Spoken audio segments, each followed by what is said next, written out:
Alright, so everybody's talking about The Last of Us and how it may or may not be the greatest video game adaptation of all time. And, that's all well and good. Let them have their fun and everything. But today we're going to be talking about the upcoming Fallout TV series and how I believe it has considerable potential for a very entertaining TV show as long as it's handled the right way, as long as the right people are behind it. So first off, have you guys seen the leaked images of the sets from this new series? I mean, it looks pretty good, the super duper mart. I mean, it could look extremely cheesy, but it ends up looking really good, at least in those leaked images.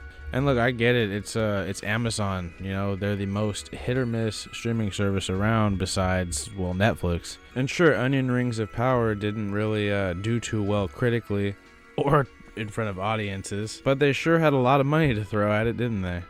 I'll never understand that, it could be a whole video itself, just how mishandled and, why they even tried to make a Lord of the Rings series.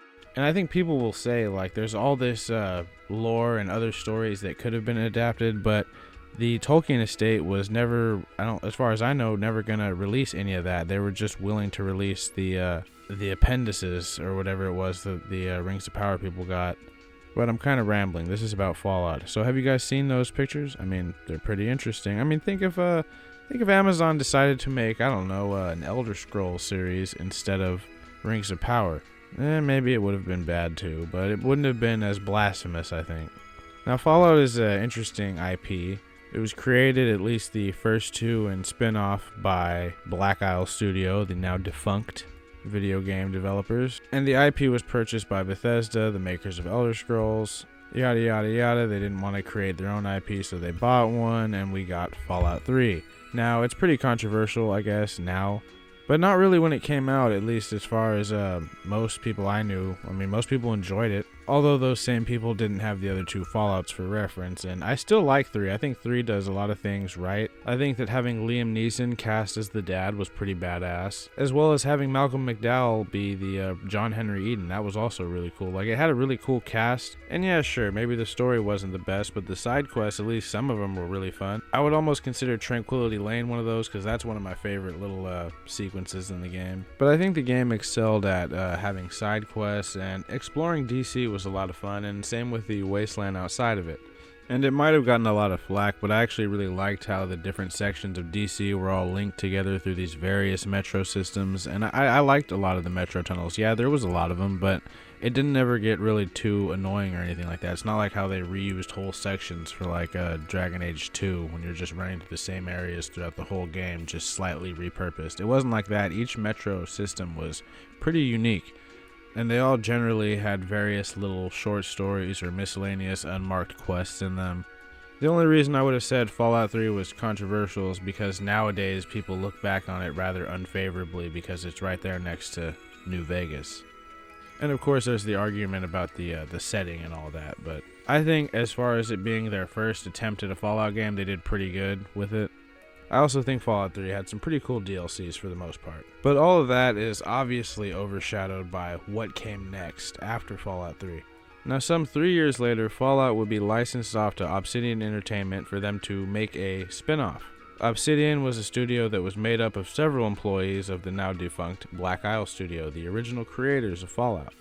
So in many ways, to hardcore Fallout fans, this spin-off would be the true Fallout 3. I mean, because Fallout 3 didn't follow any of the setting from Fallout 1 or 2 or any of the story. Fallout 1 and 2 took place on the West Coast, and Fallout 3 took place in DC and outside of DC, and had pretty much nothing to do with Fallout 1 and 2's story and characters, besides some things like the Brotherhood of Steel and the Enclave. It also remixed and repurposed several elements that were going to be a part of Black Isle's cancelled Fallout 3 game codenamed Van Buren. Namely things such as the Hoover Dam, Caesar's Legion, Joshua Graham, all that good stuff. But it was much different when it was a part of Van Buren's development than what we got in this new project. Well, new to 2010 at least. Now this spin-off would eventually be known as New Vegas, and legend has it that after forcing them, Obsidian, to adhere to a very tight deadline, Bethesda also denied Obsidian royalties for the Fallout New Vegas property, simply because it did not reach the benchmark 85 that Bethesda had set as some kind of prerequisite for them to acquire the royalties. I believe Fallout New Vegas made it to an 84 on Metacritic, so it was just 1 point away from getting those royalties, and you'd think, oh, maybe Bethesda would let them slide, but no, they didn't. And it's highly likely that that 84 is simply a result of the bugs and the unfinished state that the game came out in. I mean, it was reappraised some years later as like this masterpiece, because it is. I mean, and the fact that it was able to come out in as good of a state as it was when it came out is amazing. Bugs or no. The quest writing, the dialogue, the choices, the options. I mean, the game is a fucking masterpiece. It really is, in my opinion. There's a reason it's being remade in Fallout 4's engine, and there's all these mods to add stuff from New Vegas to Fallout 4 that's like updated. And you'd think maybe Bethesda would take that as a sign to, oh hey, maybe we should let Obsidian take another crack at Fallout, because they really don't miss. I mean, sure, the Outer Worlds could have been better, but I think it was a fun game for what it was. It wasn't listed as a $60 game. It was just $40, and you know, if you had Game Pass, it was free. So again, I don't want to feel like I'm going to bat for some company that I have nothing to do with. I've just liked most of Obsidian's games, and I really liked Fallout New Vegas. But yeah, Obsidian received no royalties for creating this game. They just made the initial money they made when they were contracted to develop it. And you know, it's like, fine, that's the way of the world. It's just a little more messed up to me, since several members of the Obsidian team that made it were the original creators of Fallout and the original writers that really did actually care about this source material and the story and the quality of the game they were making. And then we get stuff like in Fallout 4, how the Radiant quest system works, where it's basically just like an algorithm, AI generated quests that aren't fun at all and have absolutely zero choices or impact at all. So no royalties for Obsidian, even though they made an, albeit somewhat buggier, better game than Fallout 3. Or at least more true to the source material. Now, a lot of New Vegas's problems were because it was a bit rushed and it kind of came out in a somewhat unfinished state. Although several of these bugs and glitches and the overall unfinished state has more to do with the time constraints and deadlines placed upon Obsidian by Bethesda. Although I think the fact that they made one of the best RPGs in recent memory, all while having to deal with these time constraints and budget issues, is just something to behold. But I guess it's true what they say, pressure does in fact make diamonds. And aren't like diamonds classified by their imperfections? But that didn't stop it from becoming the best Fallout game in recent memory. I mean, Fallout 4, yeah, it has a lot of good things going for it. I've been pretty hard on it in the past. But it just doesn't feel like a Fallout game. And I know that feels like a cheap criticism. Maybe I'll make a whole video about why I have a problem with Fallout 4. And it's a game I do like. But it's an example of why Obsidian should be allowed to make another Fallout game. I also think it suffers from some of the same problems that 3 had, although much more pronounced. Its DLC and a handful of its side quests are so much better than the actual main story and the some of the characters you have to deal with all the time. I would say that Far Harbor and Nuka World are both great DLCs, but they should have been a part of the main game because of how just because of how good they are, honestly, because they would have really taken the actual game up a few notches, in my opinion. But anyway, I digress. Now, I'll spare you, dear audience, me gushing about how much I like Fallout New Vegas. It's one of my favorite games. And also forgive me for my scatterbrained retelling of the events that led to Fallout's current state of being. Anyway, let's get back to this TV series that they're basing on this train wreck of a franchise. And I mean that in the best way possible. I mean, I'm just saying, like, look what happened with Fallout 76. And with Fallout 5 being potentially like 15 years away, I mean, there's a good chance it might just become one of those forgotten franchises, unfortunately. But not if this fucking TV show does well. Now, one interesting thing to mention is that this is not the first time Fallout has been made into a TV series. There was another, and it was pretty popular, so I wouldn't be surprised if most of the people watching this video are aware of it. I'm of course talking about Nuka Break, created by Wayside Productions, or Wayside Digital. And it followed the trio of characters, Twig, a vault dweller, Ben, a ghoul, and Scar, an escaped slave, around the New Vegas and Mojave wasteland, basically around the setting of the original Fallout games and New Vegas. But that's not to say it didn't take any inspiration from Fallout 3. I mean, several of its characters are wearing outfits that were first seen in Fallout 3. I mean, Ben the Ghoul wears the Merc Adventurer outfit, and I believe so does Scar. She also has a pretty cool screen-accurate laser rifle, which I really got a kick out of. And Twig uses that gun, aka the Blade Runner pistol. And first of all, for a fan series, and I've seen my fair share, this is basically the cream of the crop. Like, it doesn't really get any better than this. I mean, yeah, no fan project is perfect, but this was, I mean, at the time, and still now, I mean, it holds up. Look, you just watch it. It's on YouTube still. This thing was so successful. They successfully crowdfunded for a sequel series. I believe, actually, it might have been a prequel following this Ranger character who was actually secretly, I believe, Ben's grandson. I know if you haven't seen it, I'm just spoiling some key plot points, but it's really good. It's still worth watching. That doesn't really ruin it. If you like Fallout, I imagine you'll like this. Now, unfortunately for this ill-fated prequel or sequel series, it would never come to be because of certain individuals at Wayside Production forcing out the original team and cast, and just them abandoning Wayside altogether. Now, Wayside would eventually make, I believe, a series called Tales of the Wasteland, which was the name of the Nuka Break sequel, but it had nothing to do with the original creators and original cast. So naturally, I didn't watch it. Maybe it was good, maybe it wasn't. The last thing I watched from Wayside was the Red Star, which did in fact follow the Ranger character. If you're interested, pretty good. It's just messed up how two of the best Fallout properties or projects were not made by Bethesda, and the creative teams of both were reportedly screwed over by their parent company and are no longer working on Fallout related projects. But yeah, I can't recommend the show enough. It's honestly the best fan-made project I've ever seen. It might as well be canon. I mean, Joshua Sawyer even referenced it in one of the DLCs for Fallout New Vegas, the Gunrunner's arsenal with the Nuka Breaker weapon, which is directly from the show. And one of the minor characters in Nuka Break was portrayed by none other than Chris Avallone, the main writer for Fallout 2, the guy who made all of the DLCs for Fallout New Vegas so good and interconnected. He doesn't really do Fallout stuff now. I think the last video game I remember hearing about him writing was that Jedi Fallen Order one. But just that guy's involvement alone sort of legitimizes Nuka Break in my eyes. Not that it even needed that, it's just, it's good, it's cool to see that he was involved. But I keep getting sidetracked. Let's talk about this new Fallout series. First off, it's starring none other than Walton Goggins as a mysterious ghoul character. Now, this dude is one of my favorite actors. You could watch this dude in anything and you'll probably like him. He's great in Justified. Boyd Crowder, no relation to the closeted gay dude Steven Crowder. Shane Vendrell in The Shield. Uncle Baby Billy in The Righteous Gemstones. He was in Vice Principal, where he was great. The Hateful Eight. I mean, literally, the guy is great in everything. And he certainly has the face to make a very convincing ghoul. Now, some of the other cast members have been released too, and I don't really recognize most of the other ones, but I did recognize that one of the girls from Yellow Jackets is also a part of the main cast. Ella Purnell, I believe, she played Jackie in Yellow Jackets, a character I did not like at all, but was very well written because, and well portrayed because I don't think I was supposed to like her, and she did a great job portraying it. So she could be great. She's probably going to be like a protagonist style role. The young character forced out into the harsh wasteland to, slowly become a hardened survivor like we all do in these games.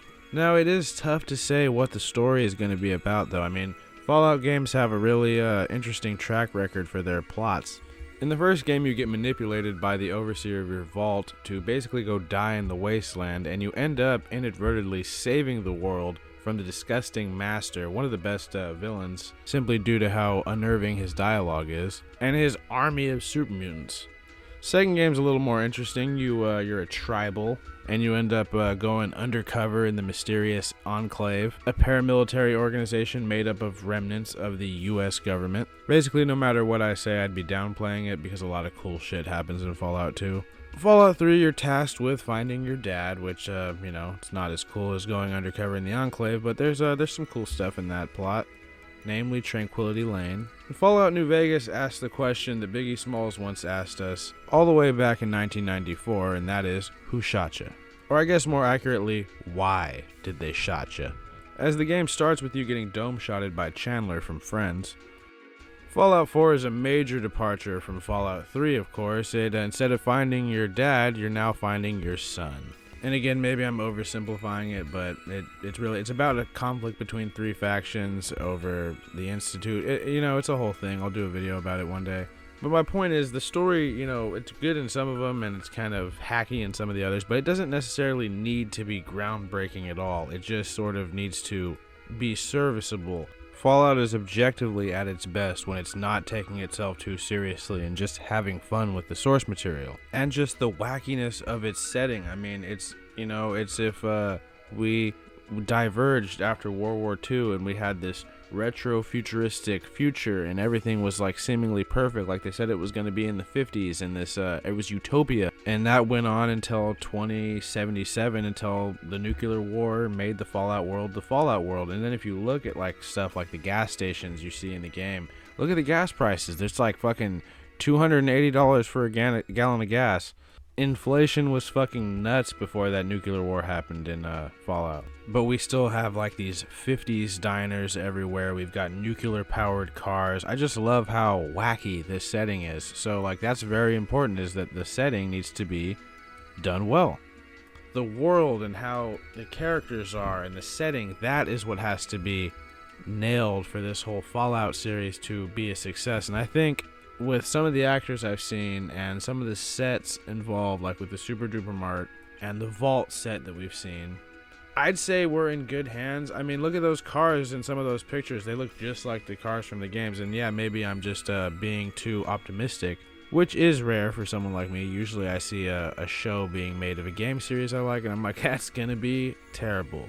But that's almost because we've all been preconditioned to think that way. Anytime some kind of video game gets made into a TV or movie adaptation, we just will instantly think it's going to be bad. And maybe most of the time that's true. I mean, there's a handful of good ones. I think that the Timothy Olyphant Hitman was a pretty solid movie. I mean, it's serviceable, it's good.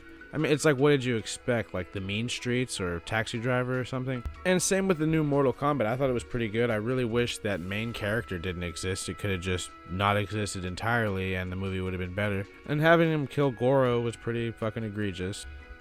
How good was Kano, though? I mean, that was the best possible Kano any of us could have ever asked for. He's always been one of my favorites, and he was done the most justice. So maybe that's why I liked the Mortal Kombat movie so much, but I don't know. I think it was definitely way better than I expected. People will often always bring up the Bob Hoskins and John Leguizamo, Luigi and Mario, Super Mario Brothers movie, and yeah. But part of me really loves how that movie looks. You know, yeah, it's stupid and it makes no sense, and who knows why this is what the Mario universe was interpreted as by the filmmakers, but I don't know, something about it. I like the way it looks like those old style movies, like that era. It's very representative of the era it came out in, and I think that is one of its redeeming qualities. It's obviously a bad movie, but I think that, takes it up a couple notches from really bad to, so bad it's good. Every time I've tried to watch the Uncharted movie, I've fallen asleep. Although the Rampage movie was pretty good, it was also way better than I expected. I really liked how the gorilla was portrayed. I also never subjected myself to the Halo TV series because I didn't really have high hopes for it in the first place, because I really don't like that actor. He was in The Wire, he was in Weeds, and I definitely didn't see him as a Master Chief style character. I'm a big fan of Bokeem Woodbine, who's in it playing Soren, and I was gonna watch it just for him, but he was kind of listed pretty low, so I figured he didn't get that much screen time. I was like, he's not gonna be enough to carry it. So I made the executive decision and did not watch the Halo show. I don't know if I should count The Witcher, because Lauren Histrich said she's, this is not going to be like the games. I'm not going to reference the games at all. And then, she got all that negative backlash and then referenced the games in the second season, even though that could not save it. And it actually, the second season was actually a lot worse because of how much it ruined the source material and just kind of shit on it, even though she acted like she was going to be true to it. I didn't even read the books until I saw part of the first season, and I was like, oh, okay, I'll read into these. I'd read a couple of the short stories from The Last Witch, like the one about Borch. I didn't particularly care for the Max Payne movie, but that's just because I don't see Mark Wahlberg as Max Payne. That's kind of just a bizarre casting choice. People will always bring up the old Doom movie, but that's one of my favorite. That's honestly The Rock's best performance. I mean, now he always plays the same guy in everything. In that movie, you have him playing this sergeant who just completely loses his mind near the end. I need soldiers. I don't need anything else but soldiers. I say that all the time, even to this day. That's one of his most memorable roles and lines to me. And obviously that movie is good in a campy, sort of fun kind of way, in a good, bad sort of way. I mean, it's very, very entertaining in my opinion. We've also got like the old Mortal Kombat with the animatronic Goro. That one was good too, I think. I mean, look, it had Christopher Lambert from Highlander playing Raiden. I mean, what's not to love there?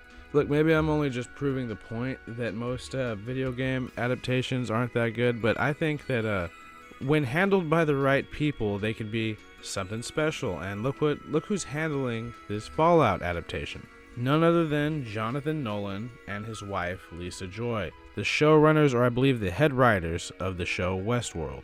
Now, that's not all their credits. I believe Lisa Joy created the show Burn Notice and was like the main writer for that show. And Jonathan Nolan has written several of his brother Christopher Nolan's movies, namely Interstellar, The Prestige, all 3 of the Batman movies, even Christopher Nolan's debut film, Memento. So this guy's a pretty solid screenwriter. Like, he's got some pretty solid credits under his belt, some meaty credits.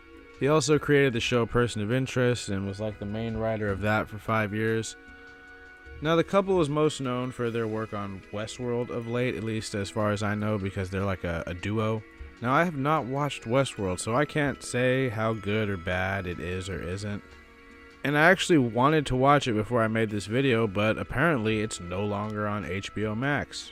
Kind of bizarre. But I did watch the old Westworld, the movie from like the 1960s or whatever, the one with Yul Brynner, if anybody knows who that is. I watched it on AMC with my dad, and I really liked the concept of it. And I always wanted to watch Westworld, but I was just always watching too many shows.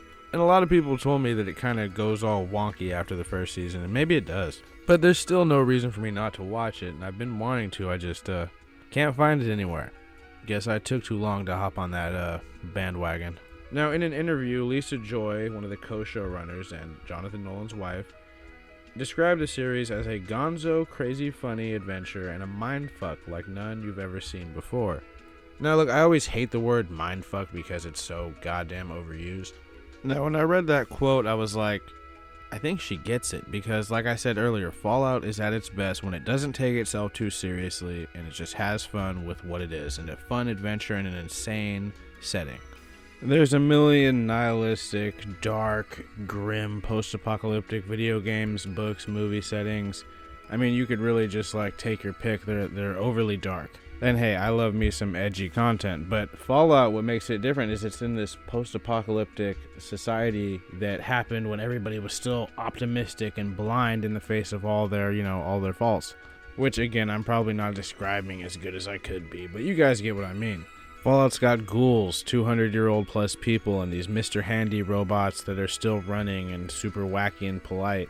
Fallout has a tech billionaire that was a really big fan of Vegas, so he bought the Lucky 38 and made it so that all of the Vegas Strip and the surrounding areas were protected from the worst of the nuclear blasts.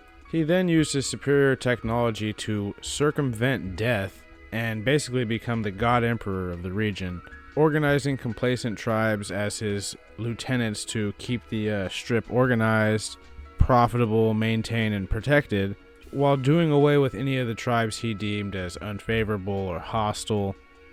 And that's all done with his killbots that run around with a happy face on their big-ass TV screen. Like, it's truly unique to Fallout in my opinion. And I think if they nail the setting and the situations and just the overall wackiness right, then they'll have a very solid show on their hands. And above all else, a very solid adaptation of something I never thought I would see. I never thought I would see an actual Fallout show. So for better or worse, I'm on board. And if nothing else, that relieved me more than anything I've seen about this show. I was like, well, the showrunner seems to get what Fallout is. And that was like the biggest problem with the Witcher show. I mean, she fundamentally did not understand what the Witcher was. And again, Lisa Joy created Burn Notice. If you've watched the show, it is a fun, goofy show. It does not take itself too seriously at all. A lot of people will hate on it, but I actually watched it a lot a long time ago when it was on like marathons on like USA. Look, I'm a big Bruce Campbell fan, so I mean, how could I not watch that show? And maybe I'm reading too much into that quote, but I don't think I am. But the fact that it's going to be kind of crazy and zany and wacky, to me, tells me that they get the idea and the tone of what Fallout is supposed to be. I don't like that Todd Howard is involved because, I mean, he doesn't know Fallout at all. He doesn't even know Elder Scrolls. He thinks that everybody wanted to see dragons. The coolest thing about Elder Scrolls pre-Skyrim was that there were no dragons, that the only time you saw a dragon was when Sean Bean turned into one and fought the four-armed Goro man. But I'm digressing. I really don't think he should be involved at all. I think they should have got somebody like Chris Avallone or Joshua Sawyer, one of those two guys. They have a better grasp on what Fallout actually is and is supposed to be. Todd Howard's just this weird nerd who's just, I was going to be, the football team used to bully me. And, there's nothing wrong with being a nerd and wanting to make video games. He just makes it such a contentious thing. I don't know why. I don't know why I have a hatred for Todd Howard. Maybe it's because he just keeps re-releasing Skyrim and not, remastering Oblivion or Morrowind. It's just his blatant greed, I think, is my problem with him. And him being involved with the show, to me, doesn't ease any of my fears that the show will be bad or anything. He actually makes those fears kind of ramp up. Because, again, he does not know Fallout. His company just lucked out and bought it from a studio that was going under. And then they made the very good game, Fallout 3. I'm not going to take that away from his team. They made Fallout 3. Game was awesome. And there's a lot I like about Fallout 4, but, again, him being involved doesn't alleviate any of my concerns. In fact, it just creates several more. But honestly, I've rambled and repeated myself enough for this video, and I think I got my overall thoughts across. I think the show has the potential to be better and more entertaining than The Last of Us show, which maybe to some of you is a bold claim. I haven't seen anything all that impressive yet from Last of Us. I mean, it's definitely a solid adaptation. I just don't understand how it's so groundbreaking. It's definitely better than what the Witcher series has become. But yeah, those are my, my scatterbrained thoughts about Fallout and the series, and just, like I said, a fractured retelling of what Fallout is, or at least what it is to me. Not like anybody asked, but I hope you guys found this informative as always, and as always, please consider liking the video if you liked it, dislike it if you dislike it, and maybe subscribe. Maybe click that subscribe button. I mean, coming back in full force, I got a lot of interesting stuff on the way. There's a Volcano Manor that's just about finished, a nice little telling of how it came to be, and of course, the King Bulblin video that I've been promising for quite a while. And plenty of more, but now that I'm done shamelessly plugging what's to come, let us have our outro.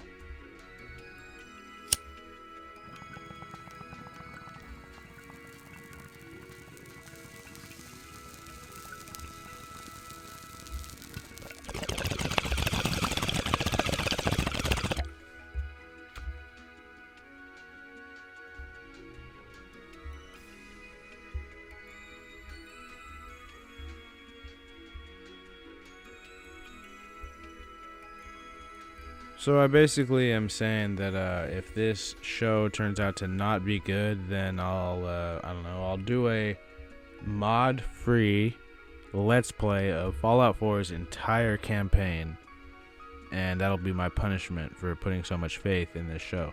Only if I'm wrong.